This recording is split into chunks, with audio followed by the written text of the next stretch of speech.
Okay, so the first slide is up. So whenever you want to, Rebecca.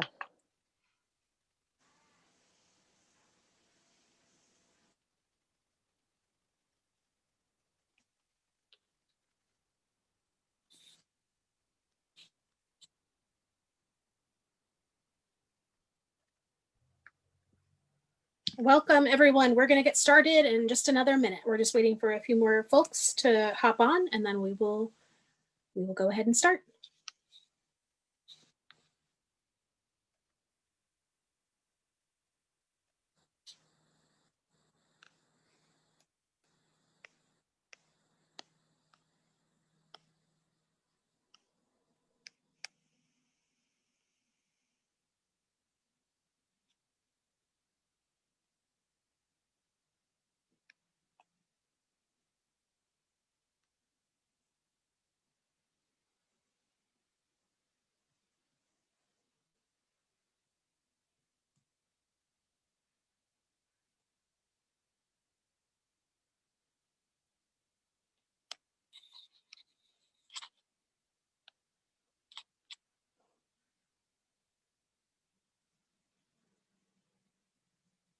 All right, we'll go ahead and get started just to respect everybody's time.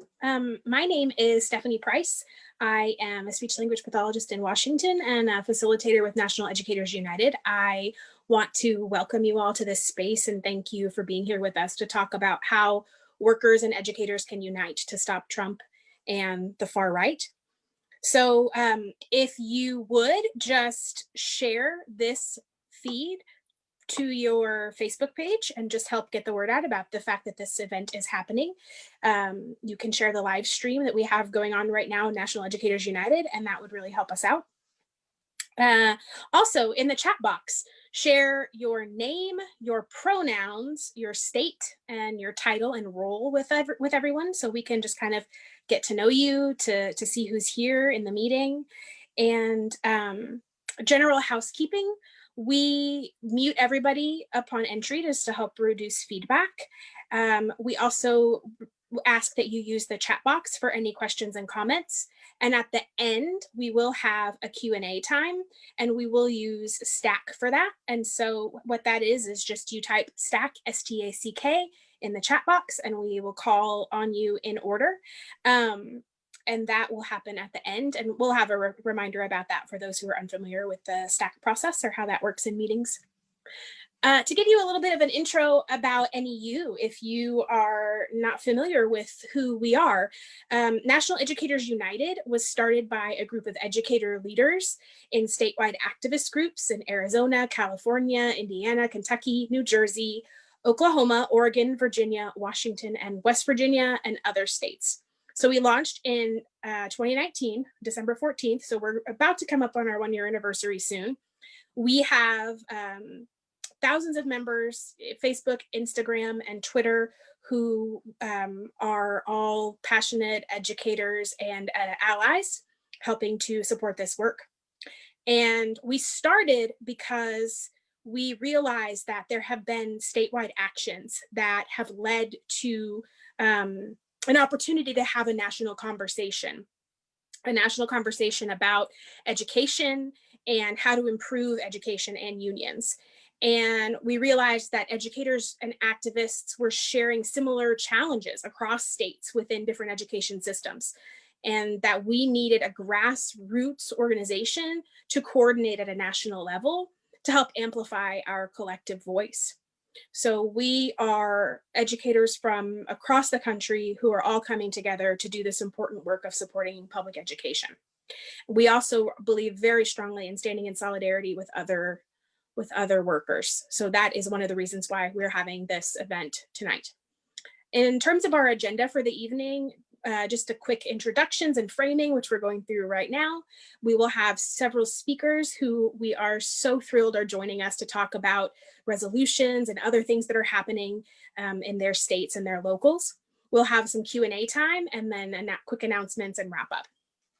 And so to help frame this conversation and just kind of get us started with why we need to be talking about these issues and what the importance of this is, I want to introduce you to my colleague, Melissa, and she will help frame this conversation. Thank you, Steph. My name is Melissa Tomlinson. I'm a special education teacher in New Jersey. I'm a part of NEU, kind of the strategy steering committee, as well as a group we have in New Jersey, NJ21 United and Badass Teachers Association.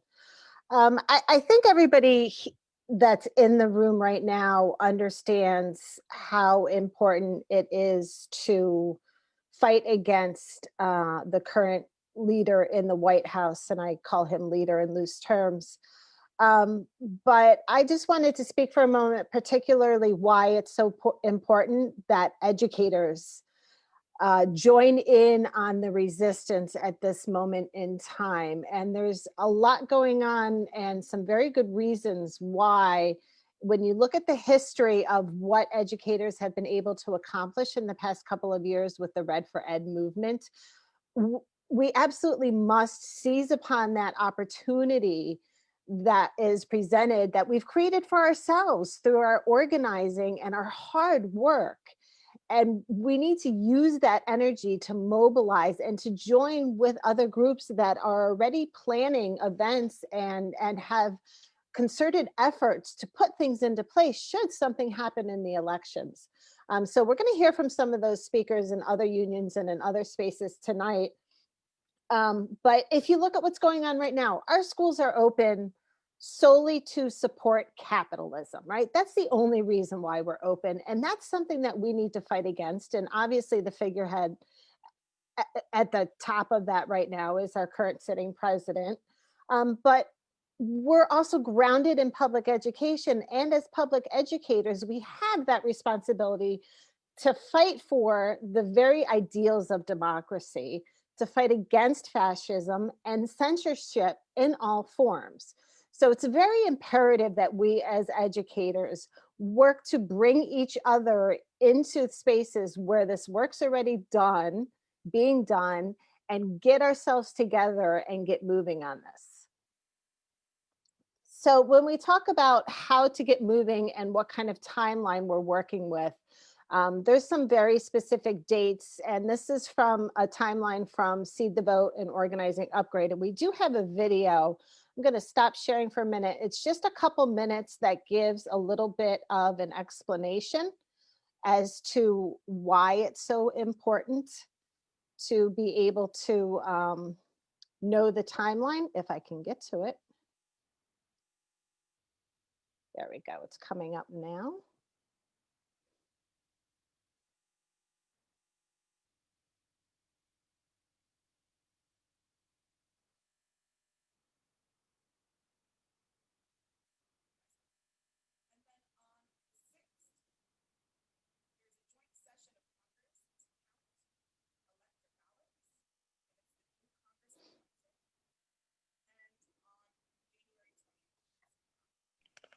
If you're playing it, does the audio sound? It's hard to hear. We might be in a fight all the way to Inauguration Day. If there is not a settlement via Congress on who is president, the Speaker of the House becomes president on Inauguration Day. So just making sure folks actually know the timeline. Part of it is because we shouldn't have an electoral college, but part of it is also just making sure, they don't teach this all the time in government high school. And so here is some of the things that we're thinking as in terms of scenarios. So Trump can declare victory on election night and anywhere through before the meeting of electors. I'm just gonna, Biden can win, right wing can incite violence, and we're looking at maybe the Trump administration potentially not actually giving Biden's team a transition. We have to be paying attention to all of these scenarios because it's actually important. There can be ballot counting interference, particularly between the November 3rd and December 14th.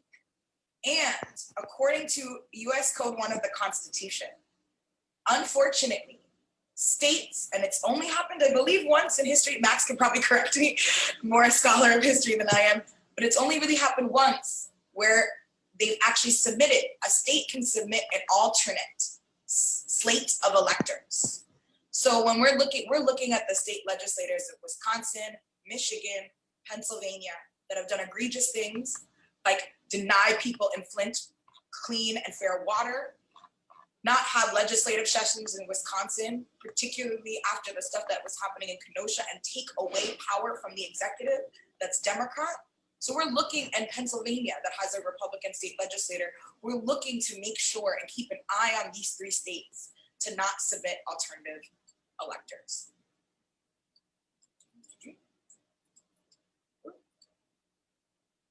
And Trump can win the Electoral College as well. I don't fundamentally believe that that's going to happen, but that can happen, and there needs to still be an idea of being ungovernable out in the streets, making sure that. And there's the last scenario that I think is pretty hilarious, which is honestly, who knows what happens if Trump or Pence die of coronavirus. This is something that folks have talked about, but it is something, and I'm just gonna stop sharing my screen. But in short, we need to be prepared with a few things, and I just want to just end this here. So one, timing is a really important consideration. It is really, really important. The right wing and the fascists are waiting for anything to actually allow us to play into their handbook. So I think it's really important as people plan actions and plan what the tone is, that we're thinking about what they're already going to roll out on us. 2, tone is really important.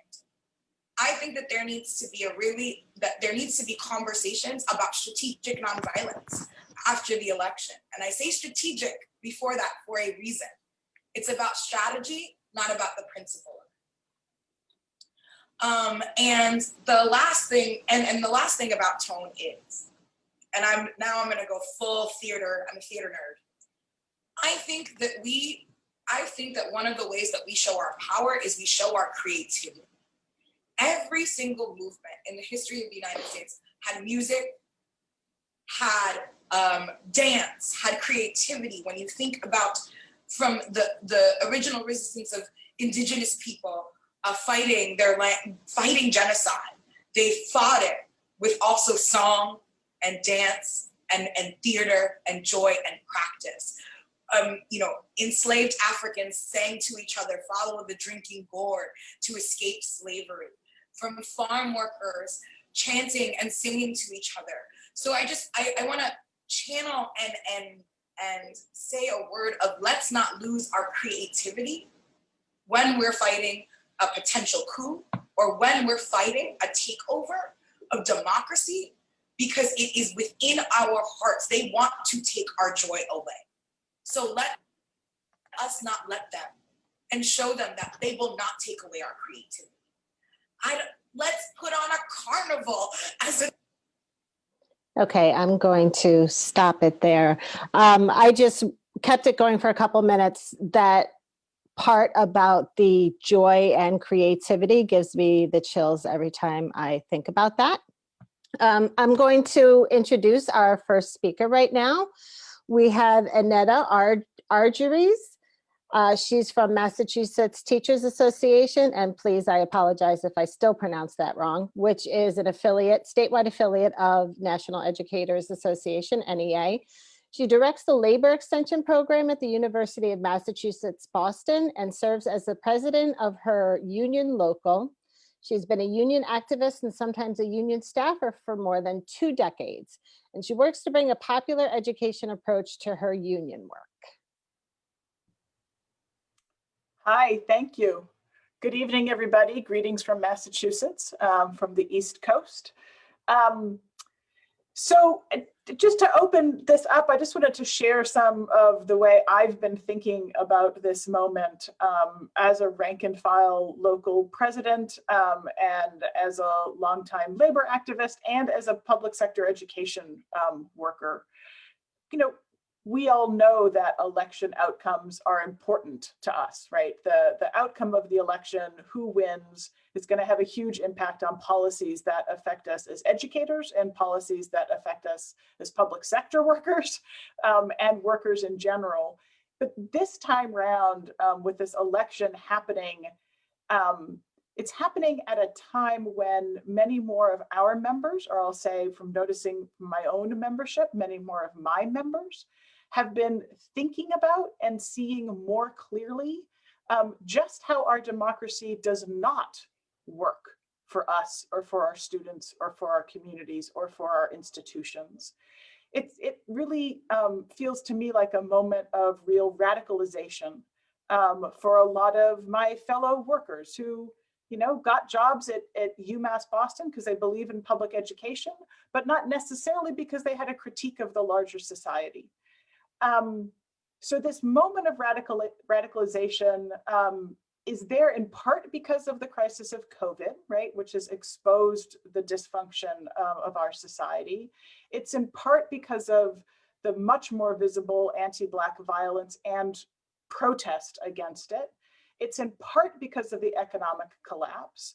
And it's in part because of the outrageous behavior that we see coming out of the White House and the statements coming, I can't call him our president, coming out of Trump's mouth.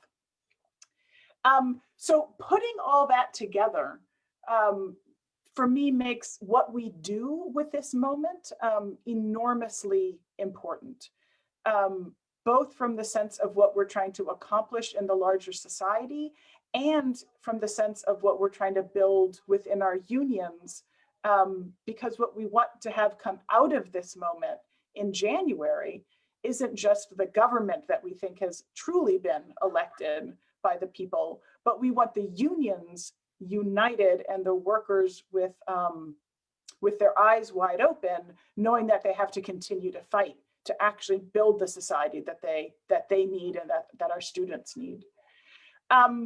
So within the Mass Teachers Association, where I sit on our board of directors, it was clear that we have to do something. And while it's not clear what's going to happen next, right? That clip from Organizing Upgrade made it clear that there's a ton of scenarios out there, and we don't really know what's going to happen come November 3rd, but we have to be prepared. And you know, my sense as an educator is we can only be prepared if we've gotten people to start talking about what's happening in the world around them, got them to start thinking about what the possibilities are, and gotten them to start imagining what their role is in affecting the outcome of all of this. So we brought to our board of our state association a relatively simple resolution that basically said, we're going to do something if things go sour. If he and his enablers do anything to mess with this election, we need to be prepared to act. And it was as vague as that. It got some pushback, some concerns about what are we really opening ourselves up to in terms of cost, some coded language that was, I think, really speaking to the, are you guys asking us to be ready to strike? Because if you put that strike word in front of us, my board would vote it down. They would say, absolutely not.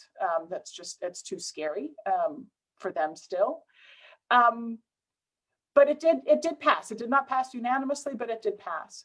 And here's what I'm hoping comes out of it, right? In some of our locals, as I imagine in your locals, there are activists who have been paying attention, who have been raising these conversations, who have been asking people to prepare themselves mentally to take action, to educate themselves about what's going on and to prepare themselves to take action.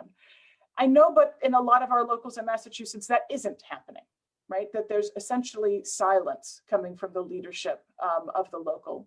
So my hope is that by passing this resolution in our state affiliate, that it gives the state affiliate the bully pulpit and to start these conversations directly with the membership and to start the membership thinking about what their role is and what they should be fighting for. I think another barrier that we have in Massachusetts, and I know there's at least one of my union brothers on this call with me, is the sense that everything's going to go fine in Massachusetts. You know, we're a blue state. Nothing bad's going to happen here. So what is there really for us to do, right? This sort of this sense, this disempowering sense of complacency. And one thing that in talking with my members that we've been saying over and over again is any shenanigans with this election, any individual who's disenfranchised, any vote that isn't counted, any electorate that's put into place despite the will of the voters in that state, that's a stolen election, and that's our election that's stolen. It's not just, oh, in Pennsylvania, they stole the election. That's stealing the election from every single one of us. So in getting members and getting public educators to think that broadly about what we have a right to, what we have a responsibility for, I hope will translate after, you know, when we're 8 weeks, 12 weeks down the road, I hope that will translate into them also feeling like they have the right and the responsibility to speak up for other things that they're watching go wrong with our democracy around them, and feel like that actually is their role as a union member, as a public sector worker, and as a public educator to speak up about those issues as well, to speak up and fight for education for all, fight for health and housing and security for all, fight for justice and respect for all, fight for environmental stability for all, to really broaden their minds in terms of what they see their role as being in the broader society. And I think because we're in unions and we have organization, we have staff, we have communication networks, we have access to people's emails, it really puts us in a place where we have the tools to organize and mobilize a lot of people, and we have the responsibility to use that position of trust within that organization to advance this fight for all of us. Thank you. Thank you very much, Annetta. And I apologize. I thought I had you spotlit from the beginning, and I apparently had you pinned only on my end. So it kind of went in at the end right now. Hopefully we'll get the next speaker correct. Our next speaker is Juliana Daubel. She's a union organizer, social justice activist, and has been a classroom teacher in Renton School District, which neighbors Seattle, since 2001. And she's going to share with us about her sample resolution template that she's created, which I absolutely love the name of, called Strike Down Fascism.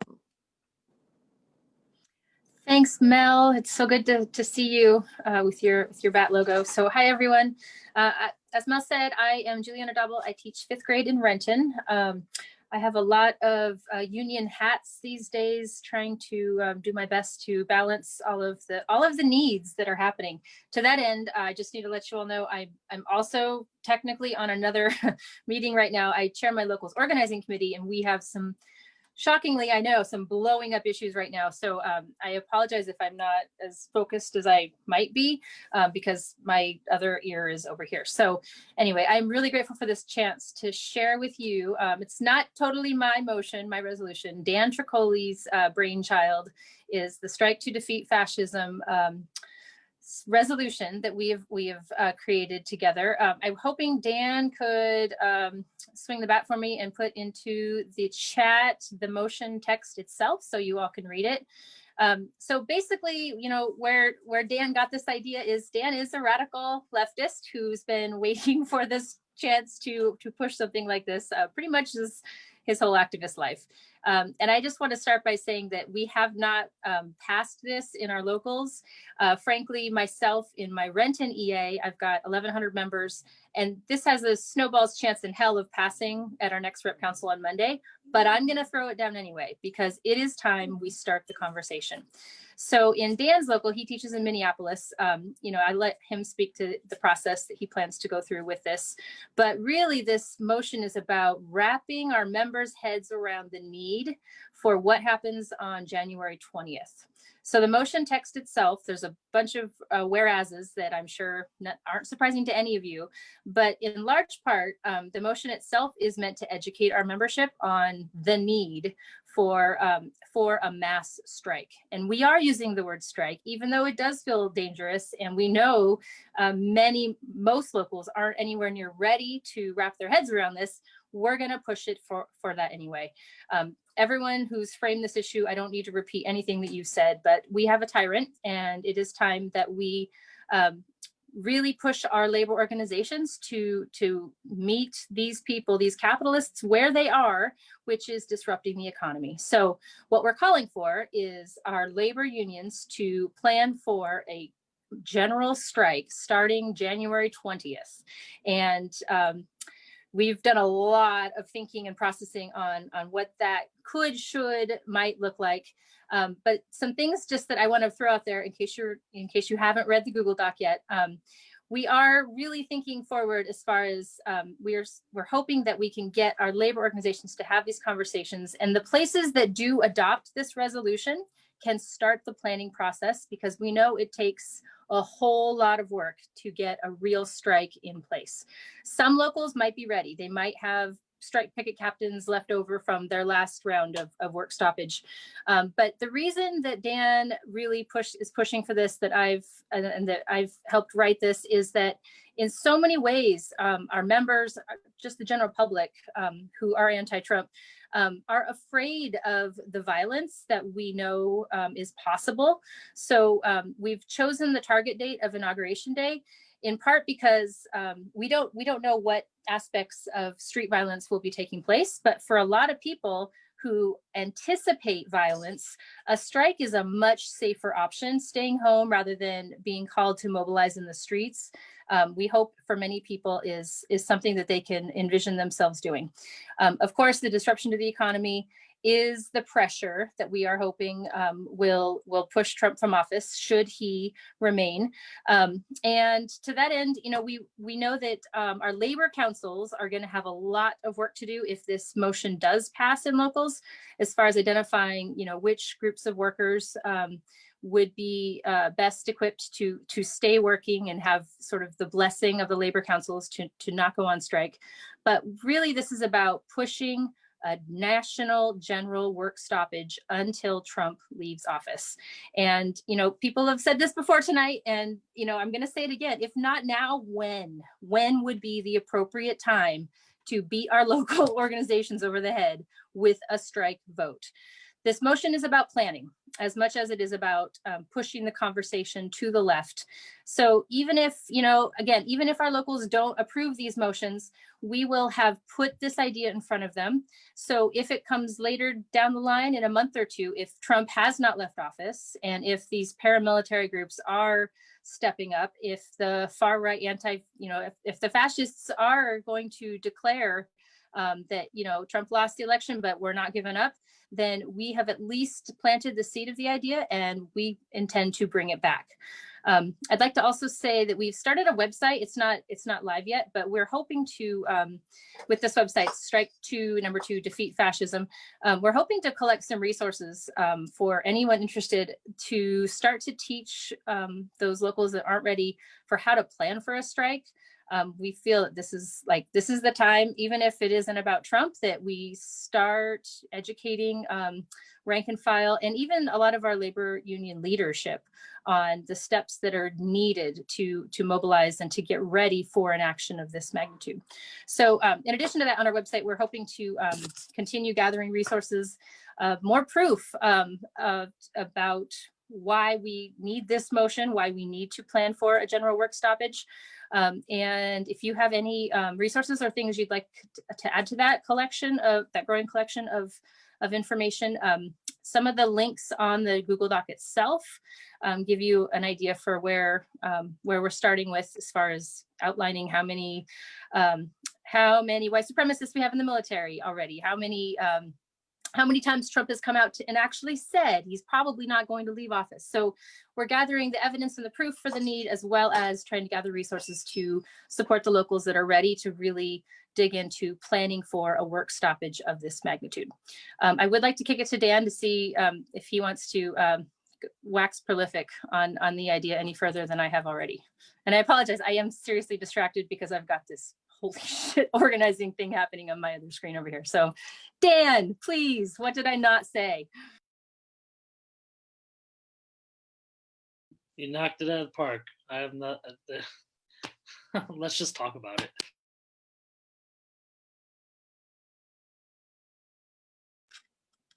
All right, Mel, back to you, lady.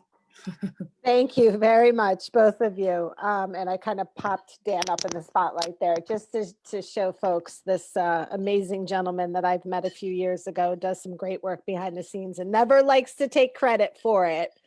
Our next speaker. So this is what's so wonderful about union brotherhood and sisterhood and themhood family. Our original speaker is stuck in a meeting. So somebody else has been called into to take their place. So now we're going to hear from Gabriel Prawn from ILWU Local 52 in Seattle. And let me get Dan off the spotlight and pull Gabriel up for us.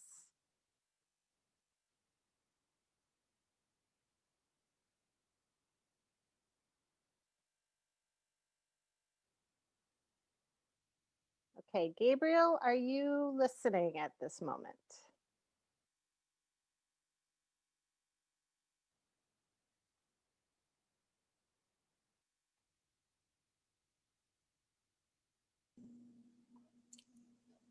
Sorry, guys, I was messing with my equipment here. Had a little delay trying to do so much. Oh, hello, everyone. Glad to be here. You guys can hear me? Yes, we can. Thank you. Okay, I'm Gabriel Prawl, past president of ILW Local 52 in Seattle, and also president of the Seattle chapter of the A. Philip Randolph Institute. My fellow Longshore brother, Trent Willis, who is the president of ILW Local 10 in San Francisco, was supposed to be on the call today. He's quite busy, but he gave me the go ahead to give a short report for him as well. And so I would like to start there. So as everybody know, on ILW. Gabriel, we can't see you. All we can't see see is an me? apple. I don't know Like an what's apple. going on. Okay, hold on, something going on with my camera. There we go. Apple, huh? All right, thanks, Dan. So my camera was turned the other way. That's what it was. I guess somebody didn't want my face to show, I guess, huh? But anyway, I spoke with Trent not too long ago, and he's dealing with some issue with his employers. But one of the things is that I wanted to share with you guys that Local 10 Executive Board passed a similar resolution to organize for action if Trump does not step out of office. But one of the other things that Local 10 passed and had on his resolution is also to protect the protesters, because people are gonna be on the street. We know that we can anticipate to expect that there will be confronted by white supremacists. The possibility of the police, law enforcement playing the role that they play, which is oppress the protesters, attack the protesters, and allow white supremacists to do the things they usually do. So Local 10 is saying, its resolution is saying, we got to protect those protesters. We got to be there to make sure that they haven't been terrorized because they're standing up for what's right, which is our democracy. I remember a few years ago when the Proud Boys tried to do an action in San Francisco, a whole lot of longshoremen turned out and chased them away. These are the kind of things that labor can do. We come out in numbers and we can up numbers those that are perpetrating to terrorize people that are peacefully protesting, and we need to chase them away. We cannot allow people to be terrorized by police or white supremacy. So as we think about this action, because let's be clear, according to Trump, according to what we've seen in the last 4 years, according to everything we've seen in 2020, we can clearly expect something to happen more than not. So I'm glad that labor is coming together. I'm glad that we got people who want to prepare for this. I mean, we have some opposition, but we cannot let that hold us back. We got to continue to move forward in organizing for this. I want to give kudos to Karen Strickland, who played a big role in bringing this resolution to the MLK labor. She started first with the State Labor Council, and she knows that I'm right behind supporting her all the way, because I know she's doing the right thing. We are doing the right thing. We got to make sure that we don't get our democracy robbed from us. But as we do all this, I got to say that it's going to take a mass mobilization from workers, and we cannot just think on the workers that are part of unions. We got to think about those workers that are not part of a union, unorganized workers. They need to be on the upfront at this. They need to be participating in this, because if we're going to make an impact, we got to really, really shut it down. No, what about consequences? There will be consequences. Attack on workers who decide to take action.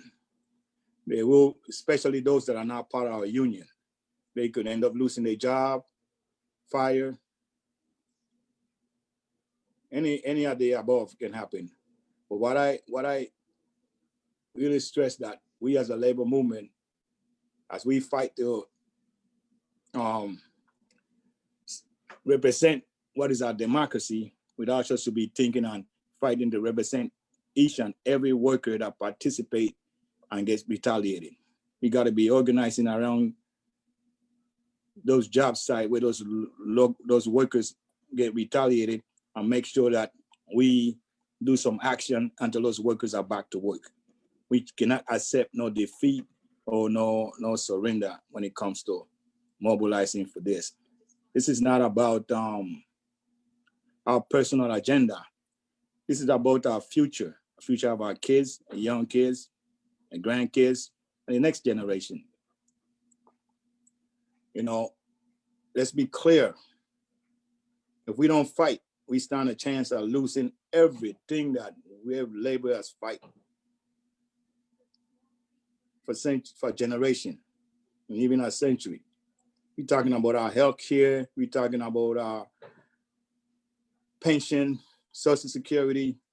We're talking about all the different things that we are fighting so hard. But some some group of politicians to try to come take that away from us in just 4 years. We cannot allow that to happen. We got to mobilize strong on, like I said, local tenant spouses resolution. And as I see going on, people are having this conversation. Everybody's concerned. The main thing is we got to make sure that labor is on the front and center of this, because we have the strength, we have the knowledge to make this happen. You see, a lot of times we think about what we're gonna do, and I hear people like ask the question, what is labor gonna do? Or let's start strategizing. Yes, we have to strategize, but we as labor, we have a blueprint already on what we need to do. We have done general strike before. So this is not new. This is just continuation. So I just want to thank everyone for the work you're doing. I want to thank everyone for all the effort that you're doing to make sure that people vote. We got to make sure that we win this election. But most of all, we got to make sure that Trump is out. Thank you, guys. Thank you very much. I definitely agree with, we just have to make sure that Trump is out. Our next speaker is Aaron Brown from the American Postal Workers Union in DC. And I apologize, I did put Gabriel's bio in the chat right there with the last minute adjustment. We were quick to get it in the PowerPoint and I still missed it anyways. But Aaron has been a United States Postal Service employee for 20 years, shop steward for 7 years, support services craft director in the nation's capital, Southern Maryland area, local for 6 years, human relations director in his local for 4 years, and a member of the APWU Eastern Regions Collective Action Team, formerly Contract Action Team. Aaron works with the Metro DC DSA Labor Working Group and the Rankin Postal Workers COVID Response Group organized through Labor Notes, which is comprised of active and retired postal activists from across the country from all 4 major postal unions, APWU, NPMHU, NALC, and NRLCA. Hey, good evening, everyone. Just like to first say it's an honor and privilege to be here with, teachers and educators. The teachers in this country have been on the cutting edge of the labor movement over the last couple of years with the strikes to protect their jobs, their students, and their communities. So it's great to be a part of a discussion with you guys. A few years ago, the Postal Service and the American Postal Workers Union were in a disagreement about Staples performing postal service jobs. The APWU boycotted Staples. One of the first groups to join our boycott were the teachers, and they had a tremendous impact on us being victorious in the Staples campaign. So, if you were involved in that campaign, thank you so much for the help you gave us. Also like to give my respect to the longshoremen who are here this evening, who have a history of militancy and proud union strength, who've also recently issued a solidarity statement for the Postal Service that is very impactful, very tremendous, along with their protest over the summer for the racist killing of George Floyd. So it's an honor to be here with these 2 groups tonight speaking to protect our democracy. The Postal Service so far has been on the forefront of defending our democracy during the pandemic. We have, a situation where the country cannot vote as we normally do. We cannot all go to the polls on election day and, cast our ballots. The safest way to do so has been vote by mail absentee ballots. And the Postal Service has delivered those ballots. Postal workers have delivered those ballots. If you look at the news, you'll see that it's a record turnout so far. And a lot of absentee vote by mail ballots have been sent, and postal workers have delivered those ballots. So far, my union has not issued a resolution on a possible coup. We've been in tremendous discussions about it. A lot of people are on board. We're working the wording out. Postal workers are legally prohibited from striking, but that doesn't mean that we can't do something. We can't be vocal. We can't be vigilant. We've witnessed the assault the Trump administration has put on the Postal Service firsthand, which is an attempt to rob everyone of one of the oldest rights in the country, the right to prompt, reliable, affordable mail service. We've heard the lies Trump has told the public about the Postal Service and postal workers. He has called the Postal Service stupid and claimed that we, the proud postal workers, are unreliable and untrustworthy when it comes to delivering ballots. Trump is using these fraudulent arguments about mail-in ballots to delegitimize the election results and stage a possible coup. The actions of Trump has caused postal workers to be concerned for our safety, as Trump has a faction of violent followers who could turn their attention to postal workers because of the lies being told about being trustworthy. This is why we have had discussions to determine what we can do and should do if there's an attempt to steal the presidency by Trump and the Trump administration. We do not want to live under this threat to our safety and the service we provide to the people any longer. Workers and labor are key to preventing a Trump coup, so we must be prepared to act. As we have recently seen in Bolivia, it was the people who stood up to the criminals who tried to steal their democracy. Labor played an important role in preventing the Bolivian coup from attaining the presidency in that country in their elections not long ago. It was strikes and shutdowns organized by workers to force an election the illegal government knew they could not win. Here in the U.S. and elsewhere, honestly, labor is what binds people together of all sexes, races, nationalities, genders, etc. Most people work, so work is the perfect place to organize and discuss issues that impact us. There's nothing that could have more impact on our lives and our democracy than a stolen election that would essentially appoint an illegal president who at that point will no longer feel constrained by normal rule of law. I have to say, hopefully we are worrying for nothing and there's a peaceful election result, but it is better to be prepared than surprised by what may happen. Thank you. Thank you very much, Aaron. Our next speaker is Ashley Payne from SEIU, a county social services worker and elected leader in SEIU 1021 and a Central Labor Council delegate. Ashley is also a member of East Bay DSA and is co-chair of DSA's Democratic Socialist Labor Commission Steering Committee. Hi, everyone. Thank you so much for having me tonight. It's an honor to be here with so many unions, and it's very inspiring to be here with folks across different industries and across the country. As many have mentioned before, ILW has been a true inspiration. I was out there when Local 10 and Trent were leading the Juneteenth action, and that was really huge because, you know, we mentioned before, they have exhibited like a history of militancy, which is great. So one of the things that, you know, being on the Democratic Socialist Labor Commission is like, I'm in touch with a lot of folks all over the country and in a lot of different areas in labor. And so I'm seeing all the different things that people are doing to organize around the election. My union, for instance, is part of a coalition called Protect the Results. There's actually only 2 other labor partners that are part of that. CWA, the Communication Workers of America, and the San Francisco Labor Council, which is just across the bay from my labor council. And so that was a little surprising because there's a lot of nonprofits involved there, which is, you know, good because we need to be able to organize people and mobilize as many people as we can for next week.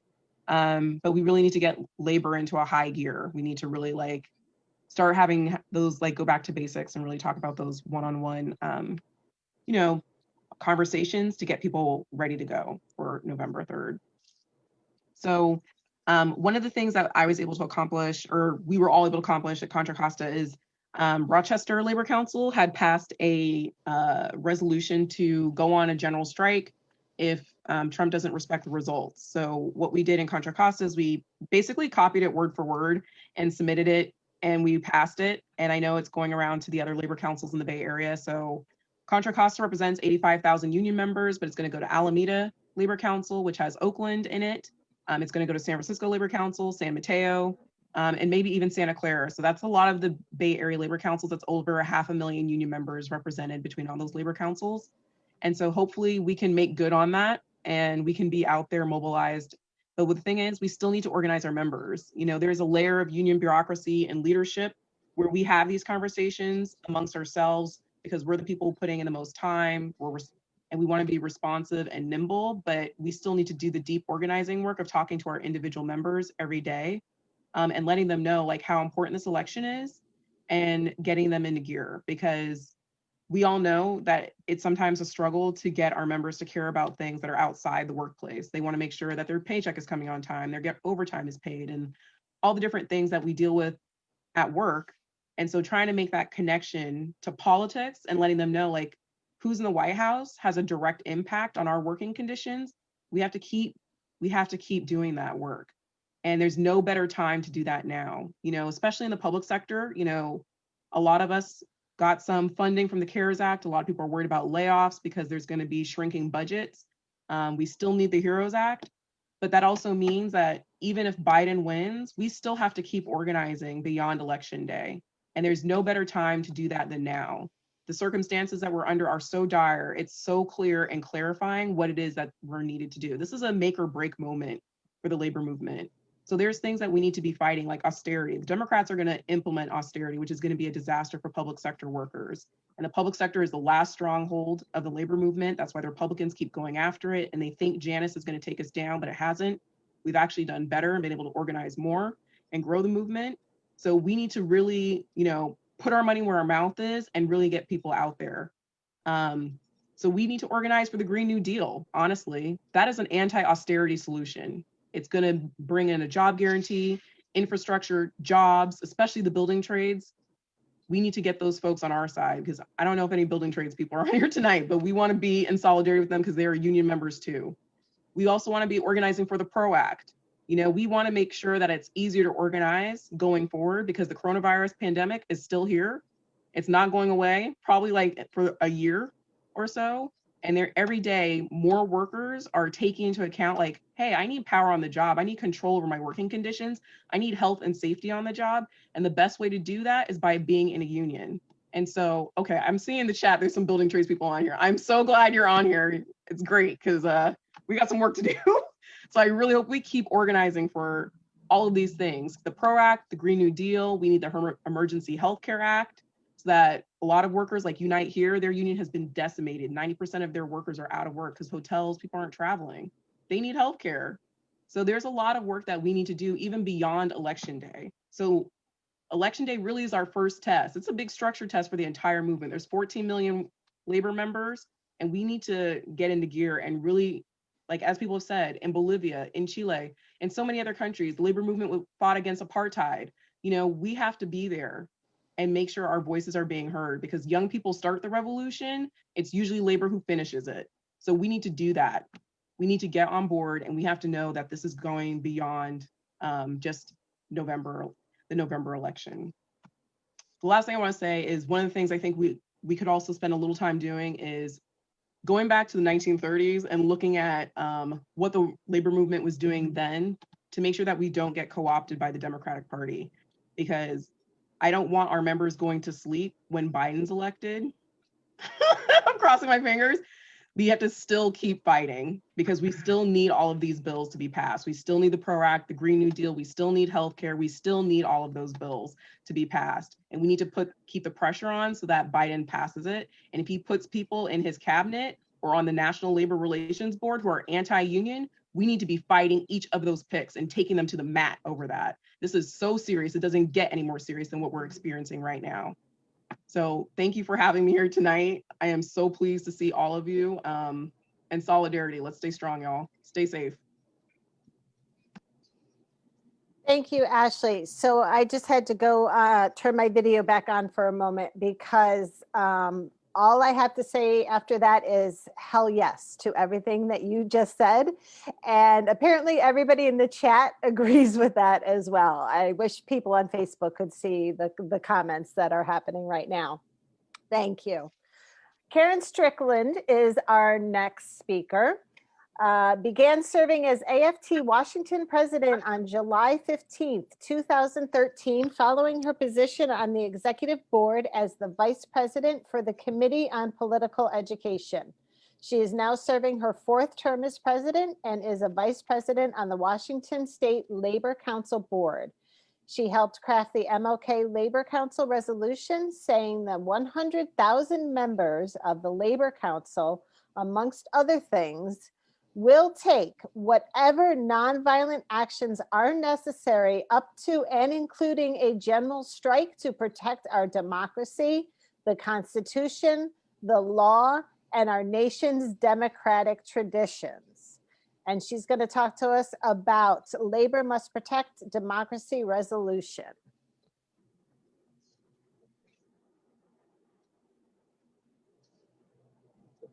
Karen, you are muted.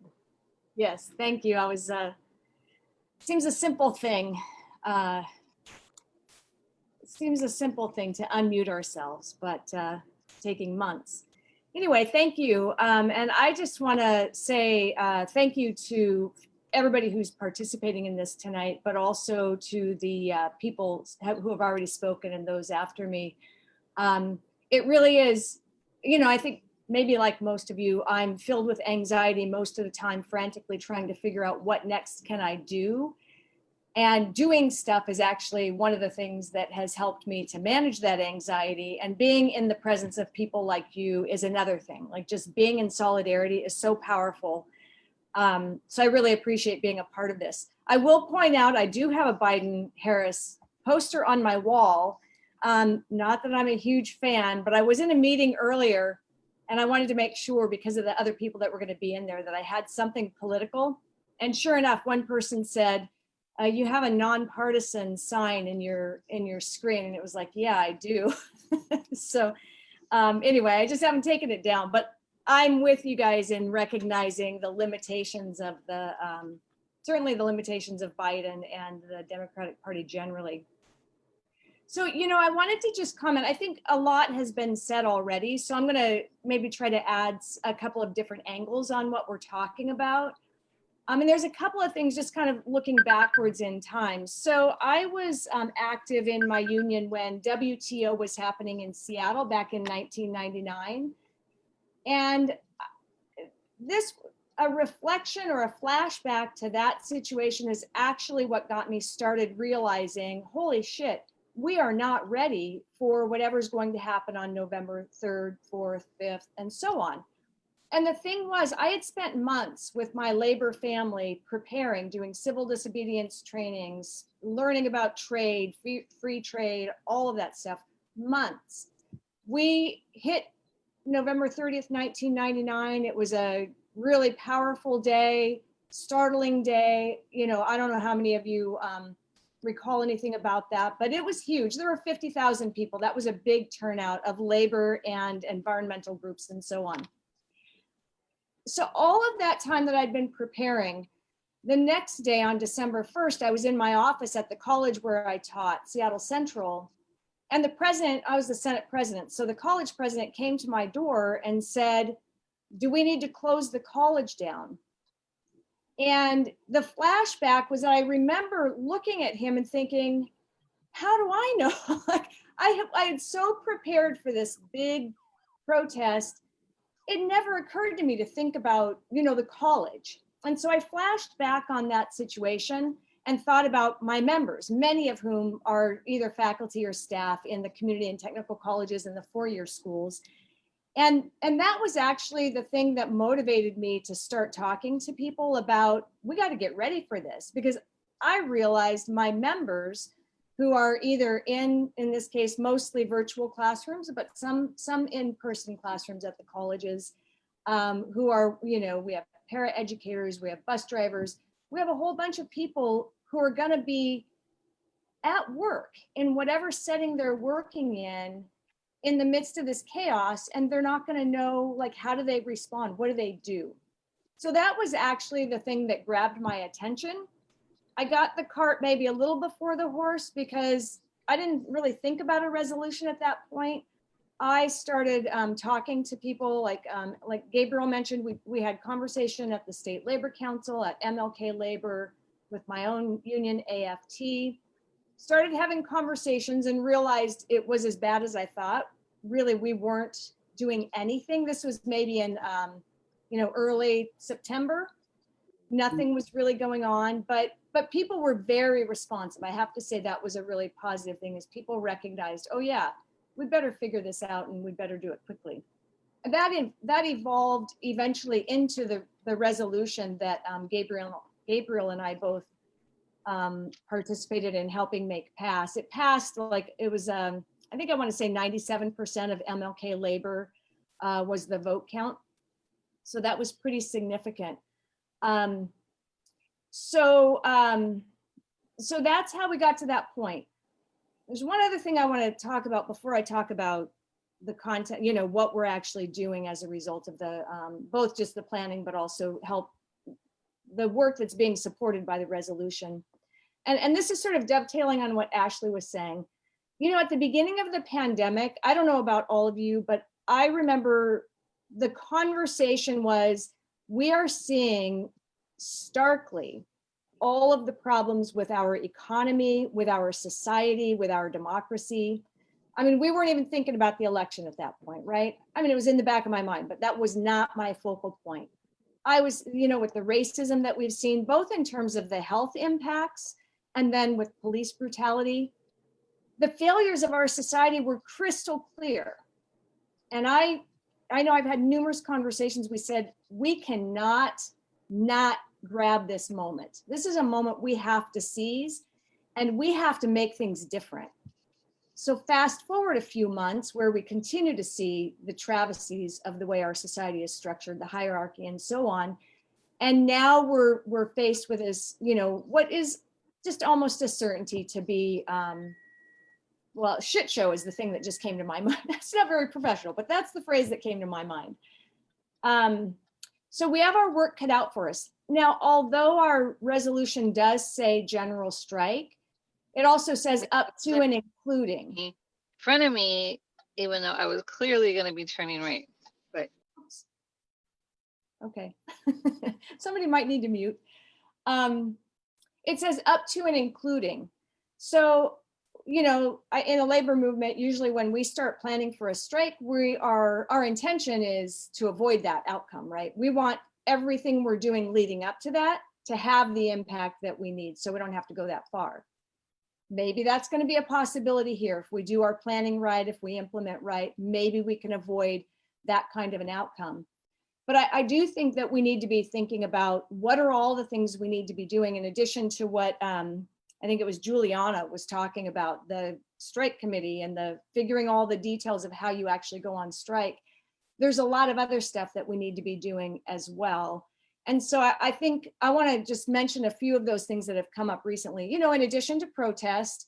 And Ashley, we've just gotten involved with Protect the Results too. I appreciate you mentioning that, because that seems like the most organized group that I've found so far, and full of great other groups.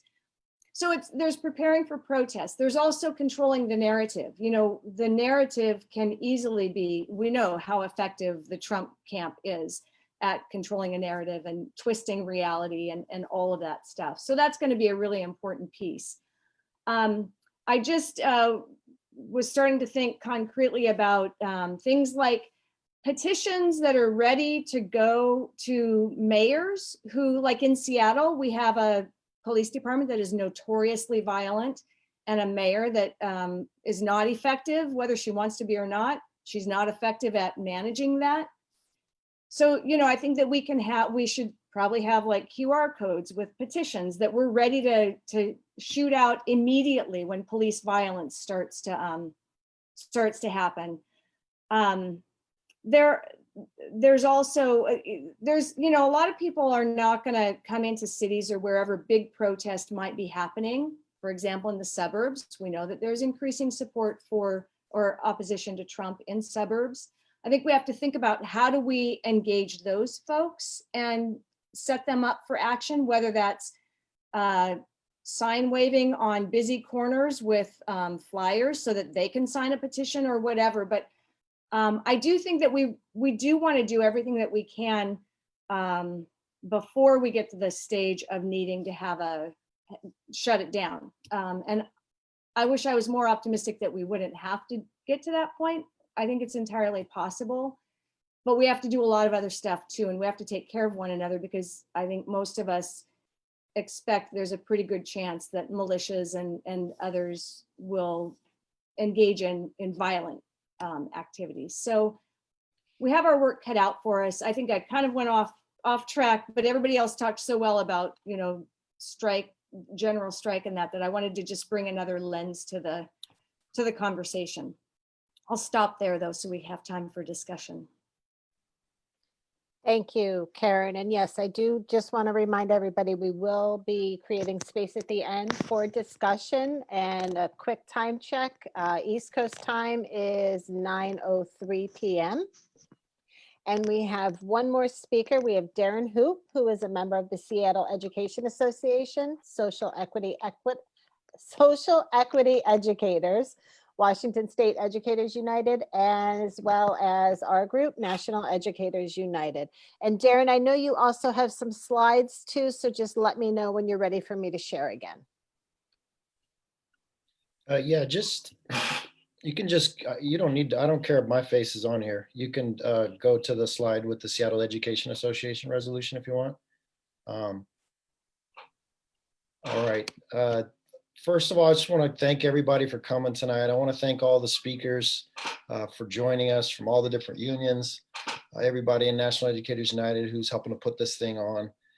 Our goal, what we've been trying to do for the last year with NEU is not just organize educators, but organize solidarity with workers in other industries, because public education, we're not off in our own, we teach everybody's kids, postal workers and longshore workers and SEIU workers, et cetera, et cetera.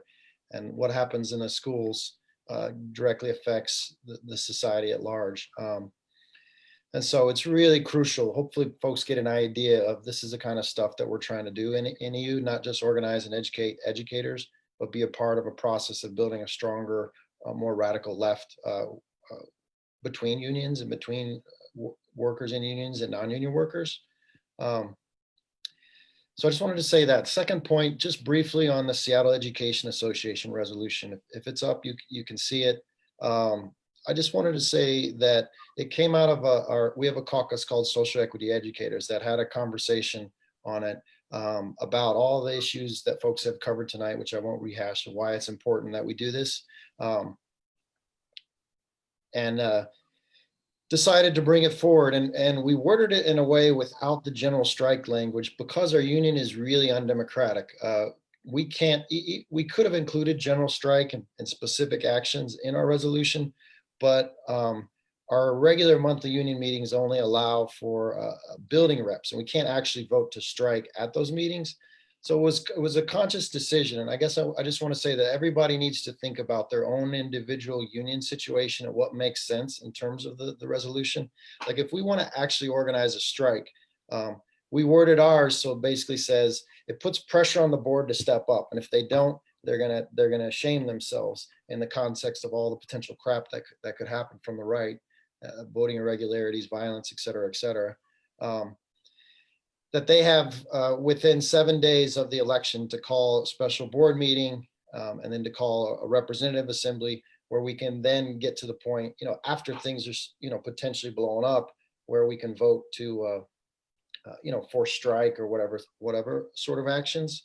So I just wanted to kind of just mention that in terms of it came out of our caucus. That was sort of our thinking about it. And the sad reality, last thing I'll say on Seattle Education Association is I don't think our local leadership is doing a damn thing right now. So our caucus is working on a newsletter to try to put out some of the information that in the slides tonight to help educate members, and we're going to have to keep pushing from below.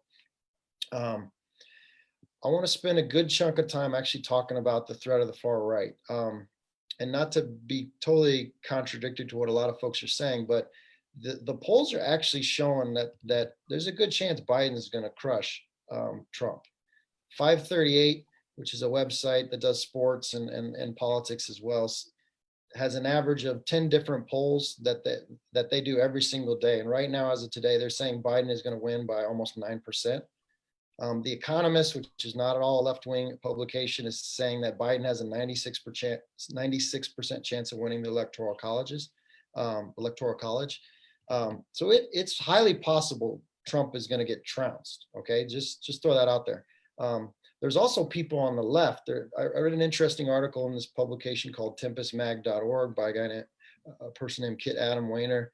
It was called A Very American Coup. And essentially, I can't go through all of it, but what this person says, and I think they're a Marxist, a socialist of some sort, says that the threat of a coup or even a stolen election, it rests on some dubious premises. Quote, there's no indication that any significant sector of the military is interested, and Republican loyalty to Trump is purely transactional and opportunistic.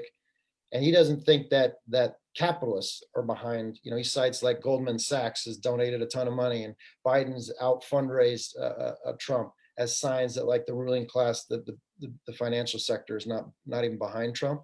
But I feel like that article downplays the violence of the right, though. It just sort of barely mentions it. In my opinion, I think we have to hope for the best, but plan for the worst. And I do want Trump to lose, but I think, as other people have said, I don't think educators in the working class win if Biden wins, if that makes sense. Either way, whoever wins, we have to organize and take action. And so we have to take the far right serious. There's another great article by a socialist from Chicago, Joe Allen, who wrote about, he quoted a far right professor, a professor who studies the far right, and says that from late May on, there's been paramilitary groups or individuals have shown up at 497 protests this year, carrying out 64 cases of simple assault, 38 incidents of driving cars into demonstrators, and 9 times shots were fired at protesters. There's another group that's linked in the slides called Armed Conflict Location and Event Data Project that tracks, along with Militia Watch, over 80 militias in the US. And their information talks about basically just stuff that maybe people already can guess, that there's, maybe not, there's been a major realignment of militia movements in the US that, you know, have united obviously around Trump and company. And they point out, they think that there could potentially be violence in places like Georgia, Michigan, Pennsylvania, Wisconsin, and Oregon, and then a lower level of risk, places like North Carolina, Texas, Virginia, California, New Mexico. So I think even whatever you stand on the line of like how serious is a coup and all that stuff, I think what is really, really serious is that the far right, whether Trump loses or not, that there could be spurred to action. And Joe ends his article with a really good point, which I think sometimes we maybe forget, is that we far outnumber the far right. There is anywhere, as he puts it, 15 to 26 million people that marched against police racism in the United States. The far right doesn't have that. They do have guns and they will use them though. So I think it's really important for us to take them seriously. Just to comment a little bit more why I don't think the working class wins either way. The folks have probably, maybe you've seen the numbers of billionaires and how rich they've gotten since the pandemic. America's 643 billionaires have seen their income go up by 29%. At the same time as almost 200,000 Americans have died, and almost 50 million Americans have lost their jobs. Whether Biden or Trump had been in office, that wouldn't have changed. Don't forget corporate ed reform, race to the top, charter schools, Common Core, all that was under Biden and Obama. Immigrants got deported at a higher rate under Obama than they did under the previous Bush administration.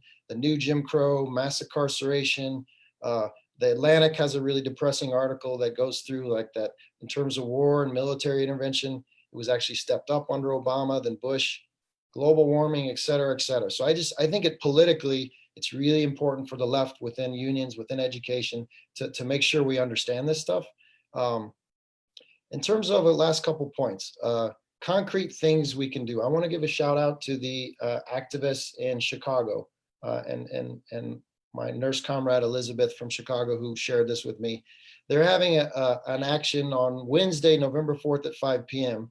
And I think there's a slide for that. If you haven't gotten to that, find that slide and show it. There's a tremendous coalition of groups coming together. That's the kind of thing that I think everybody can do. And frankly, I think Karen and Gabriel and other folks, we need to, if something like that isn't organized yet, that can be a coalition of people coming together to protest outside the federal building or downtown somewhere. And that is united and ready to go. If the far right decides to mobilize, we need to have counter protests. And that's something I think everybody can do as we're talking about these resolutions in our unions and in our organizations and pushing for if Trump does try to steal the election, we obviously need to be prepared to take action.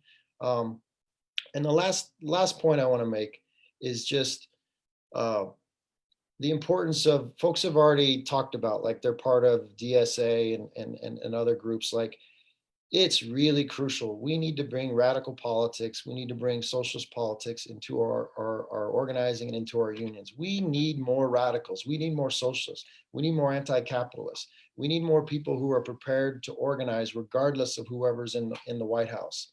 And we need to break down some of the barriers, I think, that has weakened the left. Like we gotta find a way to pull together all the various strands into more massive, more coordinated action. And hopefully tonight can be like one space to try to have this conversation. And maybe we'll have to organize some more over the course of the next month. So I just wanted to say all that. I appreciate everybody coming. I know I'll be able to stick around for about 15 more minutes, and I unfortunately have a curriculum night at my school happening in about 15 minutes. So if I cut out, it's not because I don't like the conversation. So thanks for coming, everyone.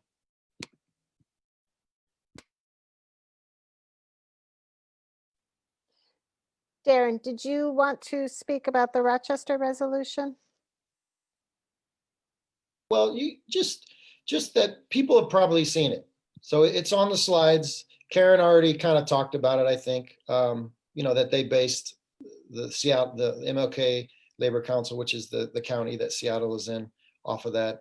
Then, and if you didn't show it, there are a couple slides of just resources and stuff. Some of the sources of information. This is the Chicago event I was telling you about, if you didn't get a chance. And then maybe over the next minute or two, you could show the following slides, I think, have just links for information on the far right. The video that we showed at the beginning, I think, is the bottom one. If you haven't seen the Labor Action to Defend Democracy, that has resolutions from, I don't know if it's everywhere, but many of the places, unions that have passed resolutions, that's what that first one is. The middle two are organized. One, the ACLED is the one that I mentioned. The other one also has some really fascinating / depressing information about the far right mobilizing. So hopefully that all got shared with you. So folks can take it and kind of look at it and do what you will with it.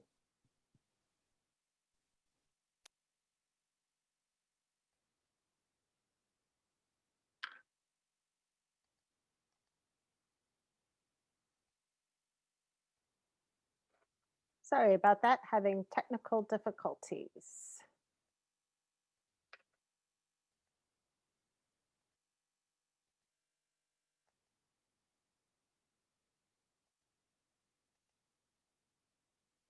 Okay, Steph is going to lead us into our discussion.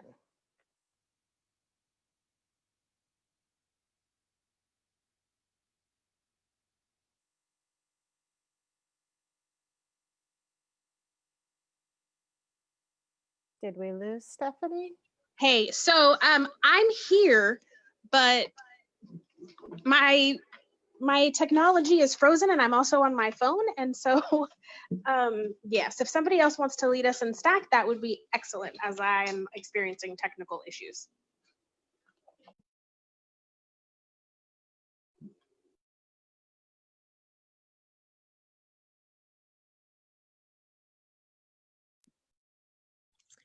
I will do the Stack if you'd like. Thank you very much, Yvonne, and I will give you a hand. Let's explain one more time what Stack is. It's a way to make sure everybody gets to speak. If you're ready to speak, you just type the word Stack in the text box and that will put you in the queue. So we do run a progressive stack. We try to make sure that somebody who has not spoken, or if we recognize a voice that is typically marginalized in spaces, we bump them up to the top of the stack.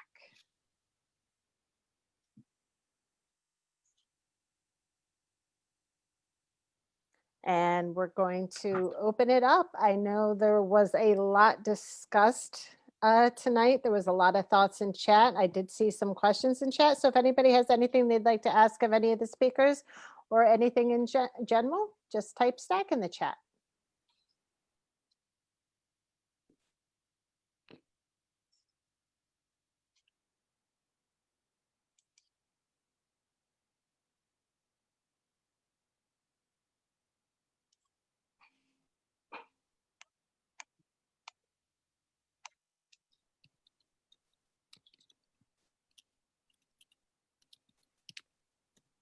Okay, we have, looks like Dusk and Mike.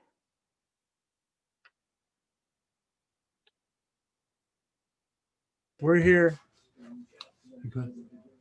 We're sitting here in Berkeley. We came in a little late. Hard to get on when we don't know quite what we're doing. My concern is, since I belong to 3 different unions, basically the Boilermakers, the Teamsters, and SEIU, my concern is that if we're going to strike, I'd like to see us be effective. I mean, the federal building's fine, but the port down here would be much better. The airport would be places that would affect them in a serious way. That's what I would like to see. I'm 82 here. I've been around a long time, And in the anti-war movement, when we were effective, we affected them economically. We affected them in a serious way, not by a sign, not by a big crowd at some federal building. We affected them when we affected them, the ruling class, economically or some other way. So that's what I just like to push. Not being real clear here, I wasn't prepared to speak first.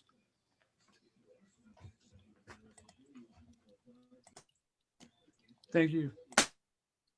Bless you. You just gave me hope. I was starting to feel old myself and wondering how much longer I could do this. Now I know I have some years left in me. We have Robert on stack. Okay, my name is Bob, even though it says Robert. And hello, Mike Delacour. We work together on People's Park. I simply want to reiterate something I said in the chat, which is as we build towards strike action, and I think that the George Floyd demonstrations show that demonstrations are not sufficient, no matter how massive. And these were huge. As we build towards strike action, it's got to be independent of the Democratic Party leadership. You look at Gore in 2000, whether you were for Sanders or not, look at how the Democratic Party leadership deliberately sabotaged his campaigns. And look at Obama actually intervening in the NBA strike to convince LeBron James that they should go back to playing. So even though the effect of a strike will be to put Biden into office, our goal is not a Biden presidency. Our goal is defeating a coup. I'm done.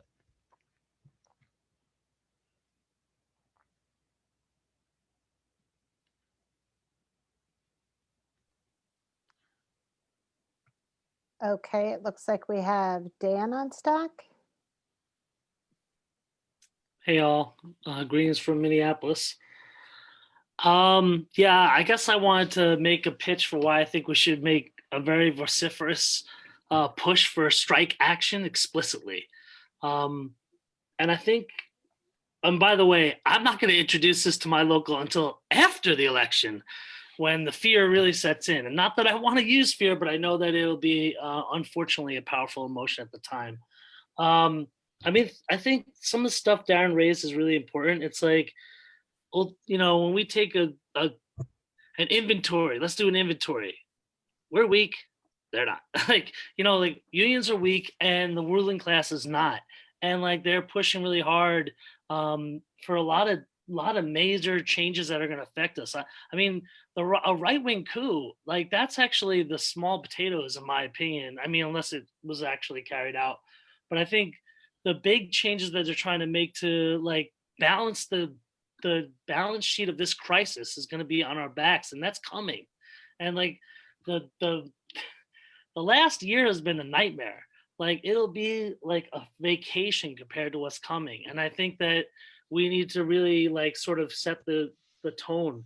Part of the reason is like that we can do this now is because there is this concern about the right-wing coup. And I do think that like even if it's not a coup in the traditional like way that we think about it, I mean, like Darren said, the right they have been wantonly using violence like against us.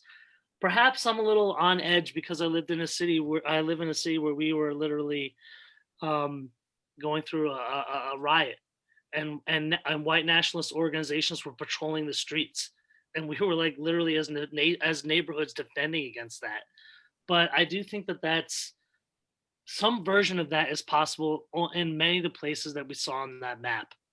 And it's just a harbinger of things to come. It's, you know what I mean? It may not come to pass this time, But if we don't get the ball rolling on this stuff, when is going to be the right time? I mean, my union president in a union meeting yesterday said the S word. The S word. We're fucking teachers and we said the S word like we're talking to children. This is ridiculous. Like, and I do think that if this is the crew, we got about like 50 people on this call. So that's the crew that is like represents ultimately like times 10, maybe if we're lucky, like the left wing of the union movement. It's like there's no one else that's going to make that argument. So the time is past to think about what's nice. The time is past to think about whether or not people in your union are going to like you. I don't give a shit.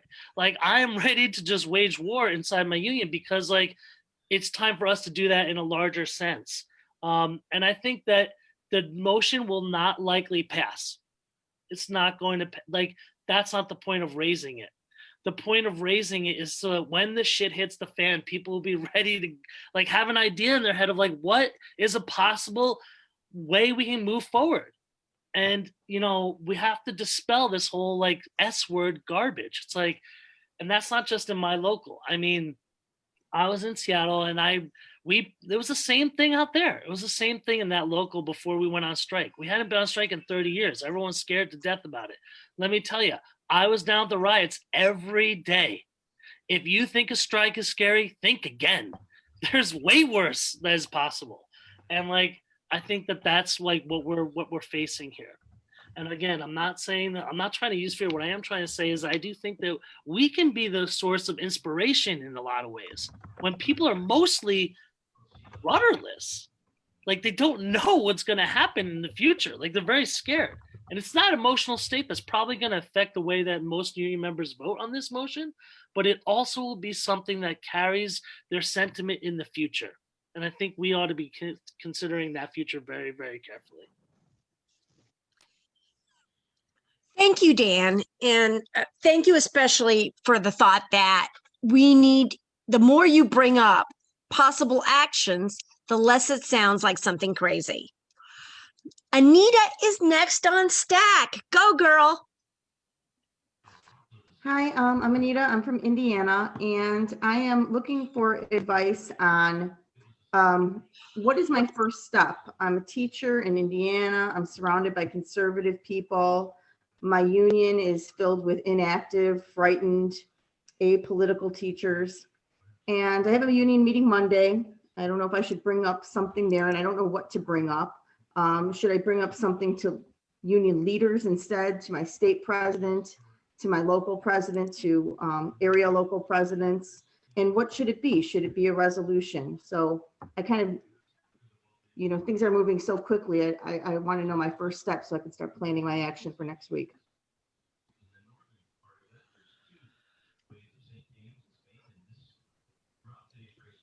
So looking for advice, that's all. Thank you. And I'm going to jump in here because Rebecca's actually next on stack and she may be able to speak a little bit about that. I'm also working on my own language for New Jersey as well, if you'd like to connect with me after the call. But go ahead, Rebecca. Thanks. I think that's an excellent question and a logical question, right? And I think those who are in unions and have already passed that should speak to that point. I was going to speak on something else, but I'm happy to pass the mic to someone who wants to say, what was your first step? Those of you who have passed it, what did you do? Because we need evidence here of what to do next. And I'm happy to talk about it, but I think I'd rather pass the mic to someone who has done it. Well, I'd be happy to jump in on that. This is Karen, and I actually have to leave in like 3 minutes because I have another appointment that I have to go to. I think though, before going to the meeting, you want to have some conversations with some, I mean, if you have anybody that might be open to it, you want to talk to them beforehand, as many people as possible, so that you don't put it out there and then there's just dead silence. And then I would also say, if the union is really that passive or inactive, or, you know, however you want to characterize it, you might actually look at other people, you know, in other unions that are a little more receptive, and see if you can build, the bottom line is you've got to organize people around what you're after. Because if you go in cold, then the chances are really good that people just kind of go, what? I don't have anything to say. And then it'll just die. That would be my advice. And I'm sorry I have to leave, but thank you, everybody. Thank you very much, Karen. And another one of our speakers, Ashley, said she's willing to speak to that as well. Hey, thank you for that question, Anita. I think that's a really good question. One thing I would say, if you've read the book Secrets of a Successful Organizer, here it is from Labor Notes, you know that your members are not apathetic. They actually do care. You just have to have one-on-one conversations with folks and ask them about the things that they care about. Because most people do care about democracy. Most people do want to have a non-violent election. They do care about fairness, and they want votes to be counted. And so if you start approaching people from that, point of view, you're going to find common ground with even people that may be Trump supporters with lots of guns in their basement. So you will find something, and then you all can still organize around that. Even if you aren't voting for the same folks, you can still organize around the fact that, like, we still want, peaceful elections. We still want the votes to be counted. We still want people to respect the outcome of the election. So you just have to start kind of slow instead of jumping to the leadership, because if the leadership's not already doing this, which it sounds like they haven't been doing, then you as a rank and file member, that's where the power is anyway. So you just go out and you start having conversations with the folks that you're comfortable with, and you start branching that out, and then there's a multiplier effect, because you can help them to have these conversations, and then they have conversations with 10 more people. Start a phone tree, start a texting group, a WhatsApp chat, with people who are supportive, and then you just keep adding people in, and you just have to start there, just those basic one-on-one conversations. And so this is an optimum time. The labor movement has to remember, like, the nuts and bolts of organizing. I think we forget about that because we're trying to do so many things, but this is why we're not super ready for this moment. So that's my quick advice.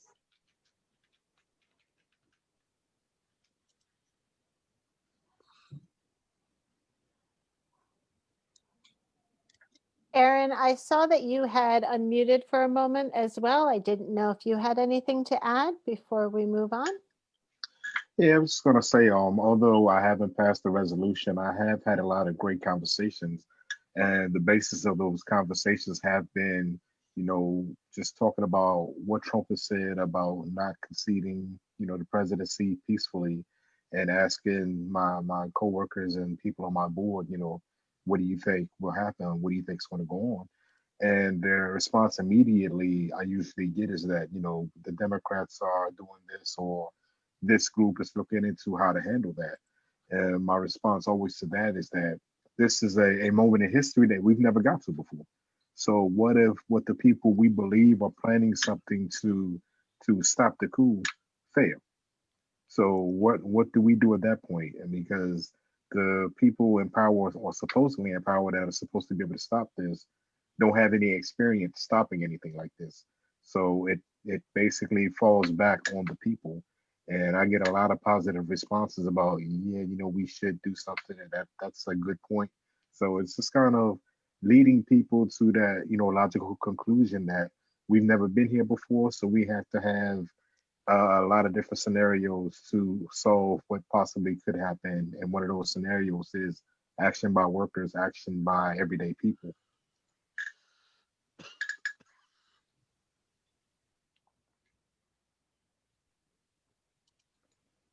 Thank you.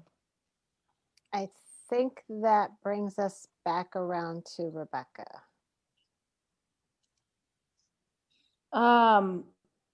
I think I just want to make a general comment in regards to the space that we're sharing right now. It's important, we know, to come together and open these spaces, right? And we're here, and this can't be it, is what I'm saying. This is step one, right? We put this on as a step. Open awareness, open the conversations, open the discussion, so that the fear can start to come down, and the education. Part of this is education. I can't tell you how many people I've talked to that are like, what's an elector? Why are there electors on my ballot? So just basic education. And right. And I mean, this is part of what we organizing educators in Arizona, right? Who are apolitical as a mother.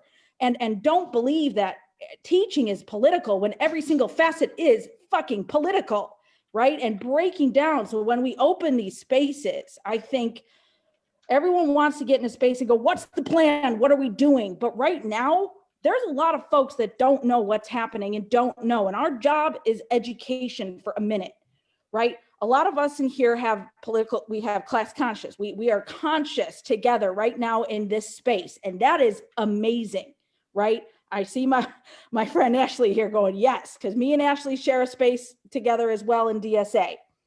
And so when we work in DSA and we work in National Educators United, we work in Arizona Educators United, some of us have this consciousness and we are trying to break those barriers. I mean, Arizona went on strike for 6 days. We are working on it.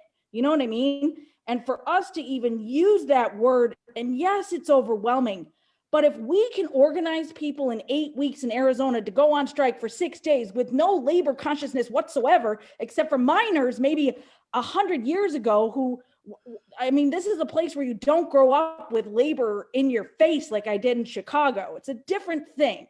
But what we do know is if we open these spaces and we talk about it and we bring our ideas and we bring new people into the mix through those deep organizing conversations saying, hey man, what are you thinking about the election? Here's what I'm thinking. Oh man, I just went to this thing NEU put on the other day. You want to look at this for a second? Like some of these town hall materials we put on can be used to agitate, to educate, to bring awareness, including this space.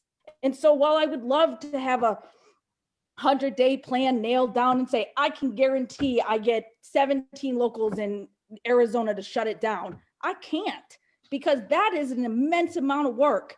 And this is step one to get to that pinnacle. You know what I mean? And so this is the second call I've been on about this. DSA put on a call with the Emergency Workplace Organizing Committee, which has trainings. We have got to stop being divided. And if someone's got good training, then let's get folks into the training, right? We've been talking about organizing our workplaces, organizing for a strike. Well, there's some people putting on some training and it's pretty damn good. So what we can do is start getting people who are ready to be trained in those spaces. And so we can put the EWA down there. And I think right now in any NEU space, yes, we're intersectional here. We are bringing people together because that's a goal of NEU, not just educators, because we know we can't do this alone, but we have a pretty strategic position in the labor movement. We know that. And we've been doing what we can to further that movement, right? And so I just really wanted to just put that out there that this is not the end. Right now it's October, whatever the hell day it is. I don't even know, 29. Think of what we can do, should do together from now until then. Do you guys want to come back in 3 weeks? Talk about what people have learned, share stories, share trainings, bring this back, roll it together and bring in more people. Sure, we got 50 some people and I know teachers are fried, but this is how we do this. So we just got to keep going.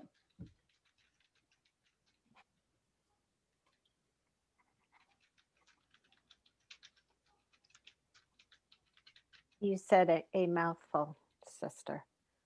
Sorry, does everyone want to unmute and say hell yeah with me? Yes. Anybody? Hell yeah. Hell yes. Hell yeah. Hell yeah. Hell yeah. Hell yeah. The anger is there. The action is on its way. It's just we don't know when. Yes. Yvonne, do we still have anybody in stack? I lost. We do have a question mark stack from Adam, and then a stack from Kathy Zinkon. I hope I did not butcher her name much. So that is your question mark stack. Yes, I had put it earlier and I wasn't sure if stack was over, so I said it again. So I just had 3 quick points. So one about like the organizing in Indiana. I was in Oklahoma when they had their strikes 2 years ago.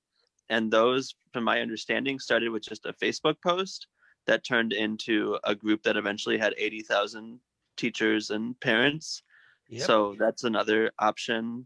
I'm personally not on Facebook anymore, but even just like having worded things that can be shared on social media of some sort The second point is that kind of like what some other people were bringing up is that like shutting down the economy for some way, and like that all these huge protests didn't get any big changes this summer. And I think like part of that is having specific demands of what we expect and not stopping until we get those demands. So like in Oklahoma, the demands weren't that clear when we started, and they kind of were working through the demands as we were on strike. And we were on strike for 2 weeks and kind of got everything. But because it wasn't clear at the beginning what we were fighting for, it was easy for like the politicians to kind of go back and forth. And then the strike kind of fizzled out and lost power. And so like being sure that these are our concrete demands and we're going to keep going until we get them. I think that's like a huge piece of being successful. And then I guess the third thing is I personally feel like one of the strongest indictments against this presidency is their failed response to this pandemic.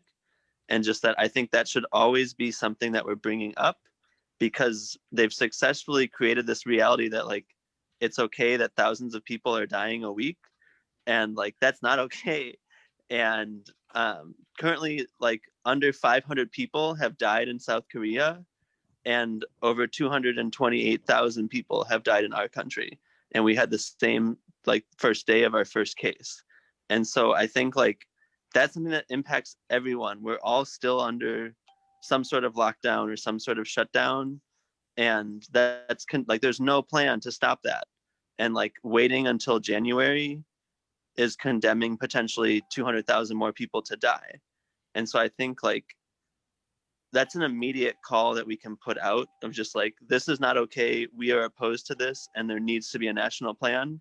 So I would argue for something like that, because like it's objectively a failure, and we are objectively the worst country in responding to this pandemic, and that's killing thousands of people a week.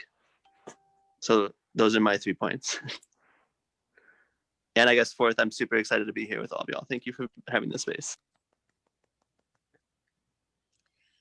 Next is, wait, who is next? Kathy. I hope I didn't butcher your name too badly. I'm so sorry. It's okay, Yvonne. It's all good. Kathy Zincon, it's fine. I'm in Arizona. I'm over here with Rebecca. Stop. It's all good.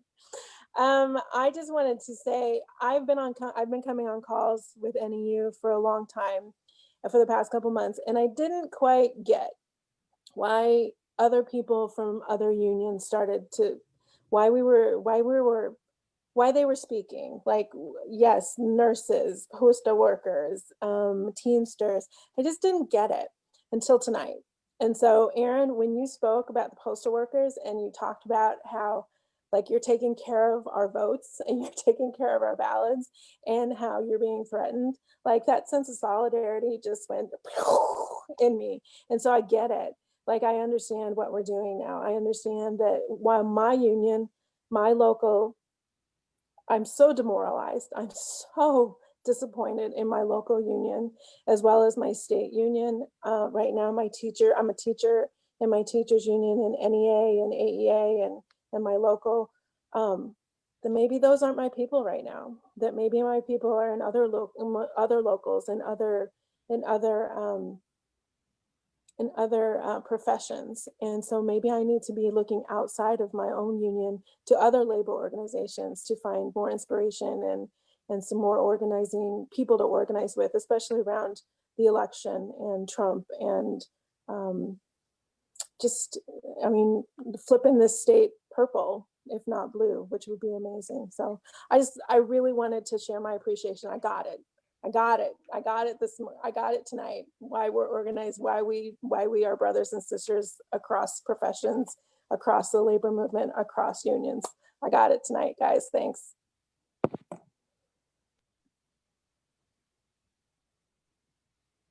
Hell yeah, Kathy.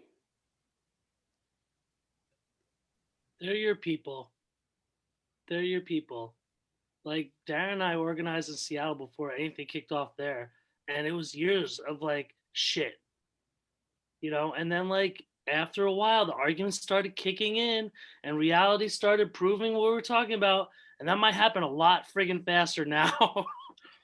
So just be patient. They'll come to you. If you build it, they will come.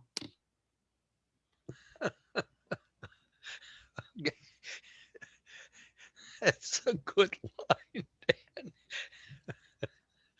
That's all I got is stock lines. That's all I got. But it's a good line.